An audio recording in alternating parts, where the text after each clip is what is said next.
Esteira da Arte. Estamos aqui de volta para mais um momento de reflexão sobre a arte.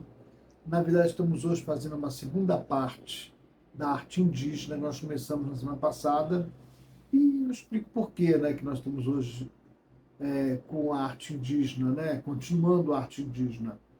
Em primeiro lugar, pela importância, pelo papel que eu acho que a arte indígena merece por si mesma, Quer dizer, ela tem nos dado uma contribuição enorme, E a gente tem que estar com um olhar mais voltado para essa cultura indígena. Nós nos separamos de uma parte de nós mesmos, Quer dizer, ao buscar essa cultura, essa arte dos povos originários, nós, no fundo, estamos mergulhando num mundo que é nosso também, Está ali para nos ensinar, para nos apontar caminhos, para além dessa autodestruição que nós estamos levando o nosso planeta.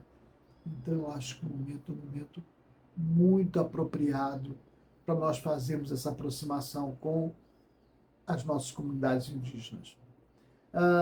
Só para retomar aqui, na semana passada, o nosso vídeo de arte indígena, nós tivemos a preocupação em trabalhar uma visão da arte indígena, com relação às suas ligações imensas, com a natureza e o quanto que isso, quer dizer, como que os próprios objetos artísticos produzidos por essas comunidades, em toda a sua diversidade, demonstram, mesmo de formas diferentes, o quanto há de respeito, o quanto há de reciprocidade, o quanto há de troca na relação dessas comunidades indígenas com o seu entorno, com a natureza de um modo geral, da qual fazem parte, da qual nós todos fazemos parte.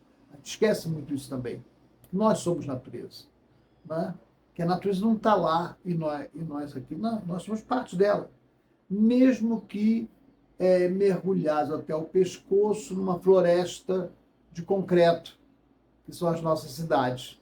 Mas a gente sabe muito bem que, para além desse concreto, nós existimos como parte da natureza, tudo que a gente tem, na verdade, a gente sai um pedaço daqui, já estamos entrando na mata, E eu acho que é exatamente isso que a gente teve como preocupação no ano passado, trazer um pouco dessa arte para que a gente pudesse perceber o quanto as comunidades indígenas prezam e respeitam esse entorno natural, formado por vegetais, animais, por toda a ordem de seres vivos que habitam nessa natureza, junto com a gente.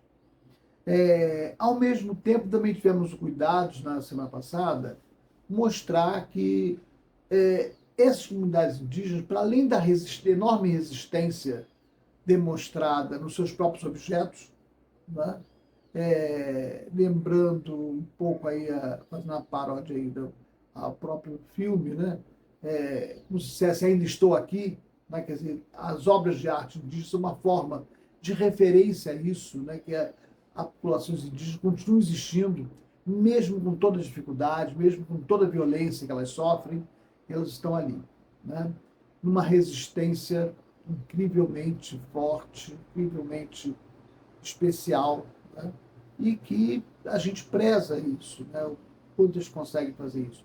E exatamente para aprofundar essas lutas por direitos, e aí eu lembro um dado importante, que a Constituição de 1988, ela veio, inclusive, com uma série de referências com relação a essa defesa, demarcação de terras, Logicamente, uma legislação, como toda legislação, que precisa ser regularizada, A regularização da lei ela é fundamental e a gente sabe as dificuldades que isso acontece, quando a gente pensa na prática. Uma coisa é a lei e outra coisa é a prática dessa lei. E muito embora as comunidades indígenas sejam bastante defendidas na legislação, continuam ainda a ser desrespeitadas a todo momento, né? A toda hora, a todo momento, pelos invasores, né? Como se ainda a colonização estivesse continuando. Nada mudou nesse aspecto.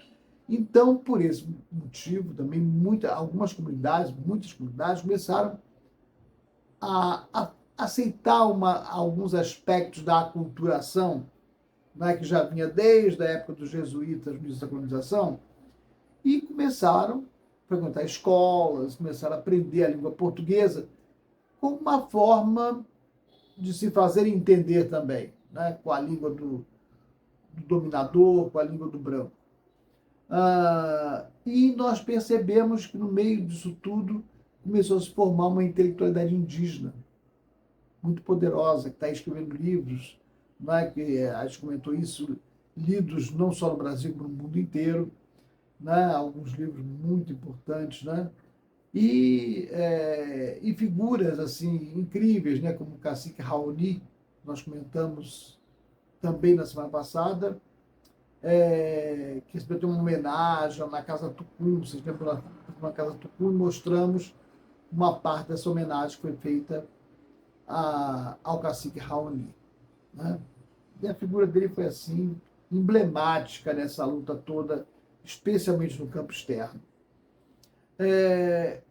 Agora, hoje, a nossa preocupação fundamental é tratar uma parte dessa intelectualidade que, na verdade, começou a atuar também no campo artístico. Só que, vejam bem, avançando nesse campo artístico, quer dizer, sem sair fora da questão, da questão fundamental da resistência e da luta, né, por garantias de direitos, muito pelo contrário, reforçando esse aspecto da arte, que continua existindo nas comunidades, que não parou, né, que está lá ainda, né, nós vimos uma produção contemporânea de arte. Quer dizer, na verdade, aparentemente, né, algumas pessoas dessas comunidades começaram a trabalhar a arte, né, com certos princípios que são trabalhados na nossa própria arte contemporânea. Só que eu vejo isso de uma outra forma. Quer dizer, eu acho que eles não deixaram em nenhum momento nessa arte contemporânea de ter todas as questões indígenas sendo colocadas de alguma forma. Então você tem vários artistas, né, que estão aí, que fazem um trabalho maravilhoso em vários estados do Brasil, né? E muitas vezes nos grandes centros também, como Rio e São Paulo, alguns locais abrem para a arte provavelmente indígena. Eu tenho uma referência muito interessante, a 34ª Bienal de Arte São Paulo, que ocorreu no ano 2021, né, porque ela foi uma exposição, né, inclusive até o tema dela, né, está escuro, mas eu canto, né, pegando aí um verso do nosso Tiago de Mello. Né? E eu acho assim fundamental, né? Está escuro, mas eu canto. Nós temos tantos problemas, tantas questões sérias, né? E, ao mesmo tempo, temos as minorias todas que até agora não conseguiram ainda se firmar plenamente, e os índios, as comunidades indígenas são talvez a principal dessas categorias, né, que mais sofre, mais é violentado o tempo inteiro. Se é que a gente pode medir isso, né? É impossível. De qualquer forma, essa Bienal, ela para mim foi fundamental, porque ela mostrou muito disso. Eles não pegaram só a questão indígena, pegaram a questão também dos negros, né, com relação a colocar uma série de trabalhos dos afrodescendentes no Brasil, que também ficou muito legal, né? Mas a questão da arte, né, africana, da arte negra no Brasil, a gente vai tocar num outro momento, né? Vai ser um próximo instante para trabalhar com isso. Agora estou preocupado em trabalhar realmente essa arte contemporânea indígena. Agora, no meio de tão bons artistas indígenas contemporâneos, eu faço um destaque aqui, e eu inclusive vou ter um outro vídeo que vou trabalhar melhor essa mesma sequência que eu vou acabar de falar com vocês, né, que é o Jaider Isbel. O Jaider Isbel, ele é da etnia Macuxi, né? Macuxi, né? E ele, na verdade, teve um maravilhoso e um dado triste, né? Que ele falece durante a Bienal. Ele era a figura quase que central, ele era o grande eixo dessa Bienal, da 34ª Bienal, né? Faz escuro, mas eu canto. E a morte dele foi muito sentida, né? Uma perda inestimável, porque o Jair Isbel já vinha fazendo um trabalho maravilhoso. Nessa Bienal ele se consagrou, né? E a gente pode perceber, né, no trabalho dele exatamente essa arte contemporânea vibrando e nos falando questões que a gente, em geral, no dia a dia não consegue perceber, que é próprio da arte contemporânea, especialmente quando ela é indígena, né? Tem um trabalho especial, que é esse trabalho eu trato mais de perto no outro vídeo, né, que ele chamou de Carta ao Velho Mundo. Olha, gente, vocês não têm noção do impacto que esse trabalho me causou na época, quando eu estive lá em 2021. É um grande painel, um imenso painel, né?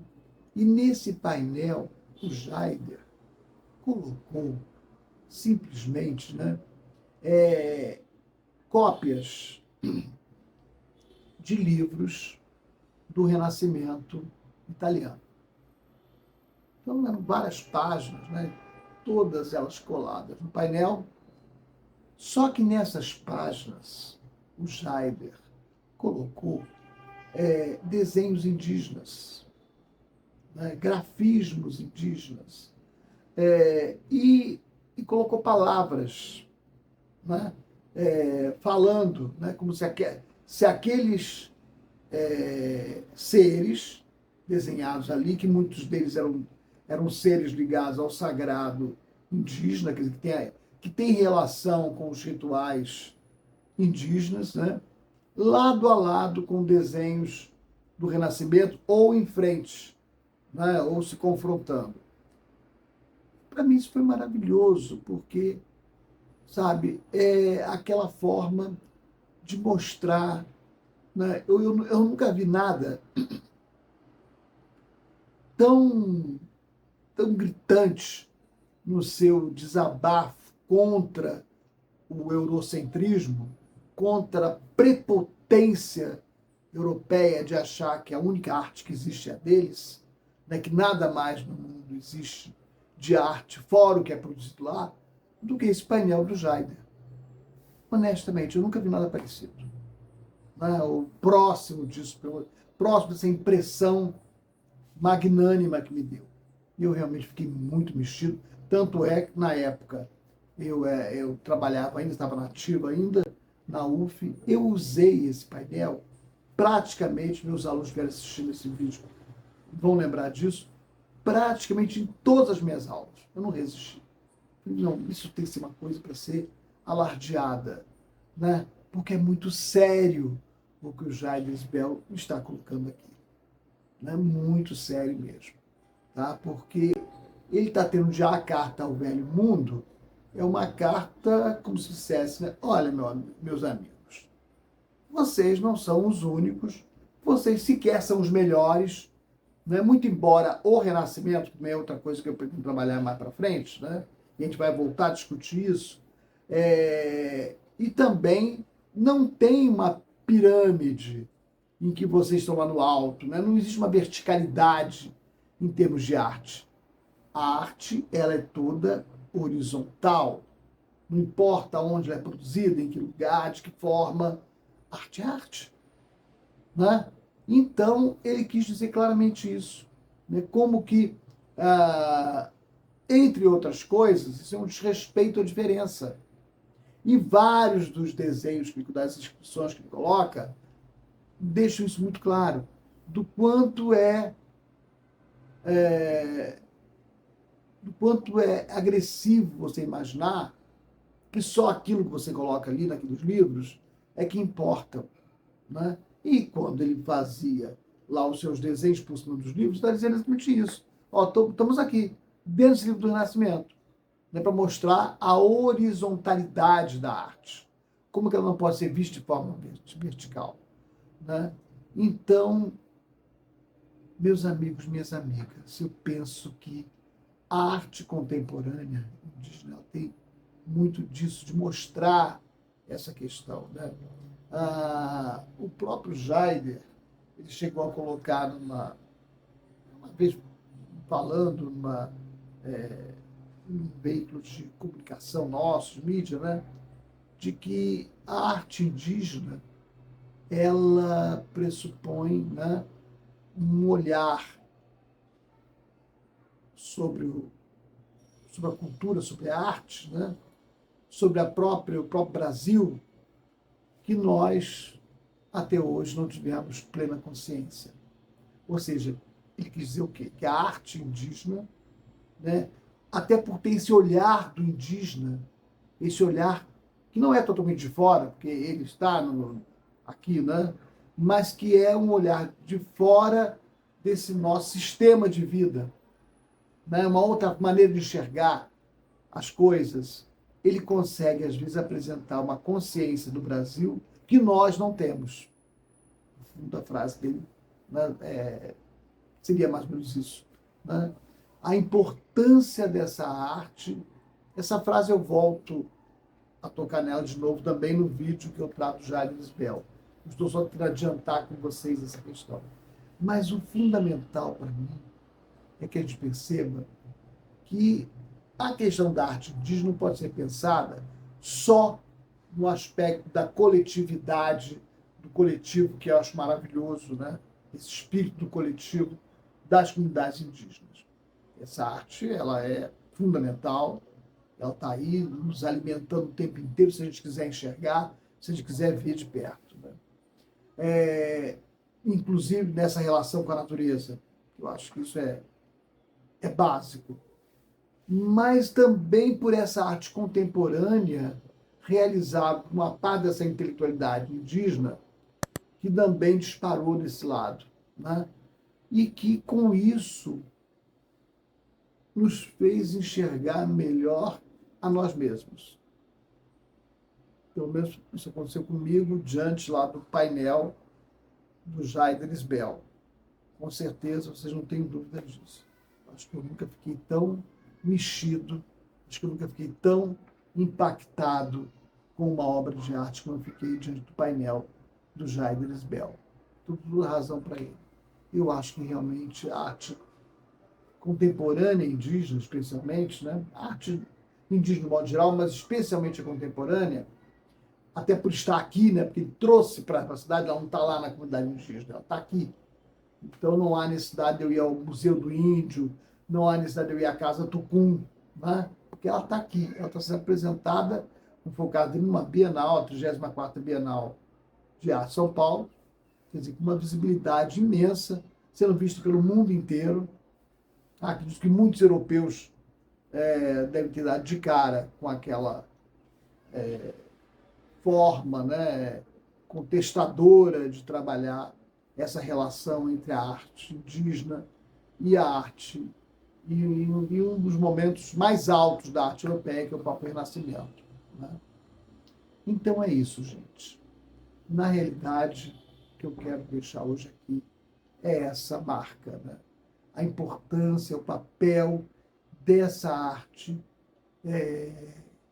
contemporânea indígena para nós, né? Como, inclusive, um reforço de tudo que a arte indígena das comunidades sempre representou, né? Eu acho que eles, ao fazerem isso, estão também, né, avançando nas lutas pelos seus próprios direitos, né? Avançando nas lutas para que agropecuários, mineradores os deixem em paz, né? e deixe também a nossa mata em paz, deixe a nossa natureza em paz, que eu acho que o mundo está precisando disso. Já não é mais uma questão indígena, todo mundo aqui sabe disso, né? Isso é uma questão nossa, questão de todos.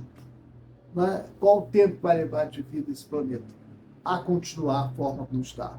Né? Então, eu acho que tudo isso tem um papel fundamental para a nossa vida e para a continuidade da nossa vida. Então é isso. Este foi o nosso momento de hoje. Espero que vocês tenham aproveitado bastante. Né? E não esqueça de ver também o outro vídeo em que eu trato mais de perto, né? Em que nós vemos mais de perto essa obra que eu acabei de mencionar aqui, que é A Carta ao Velho Mundo, de Jair Bell. Maravilhosa, pessoal. Tá? Gente, até logo. Um beijo grande a todos vocês.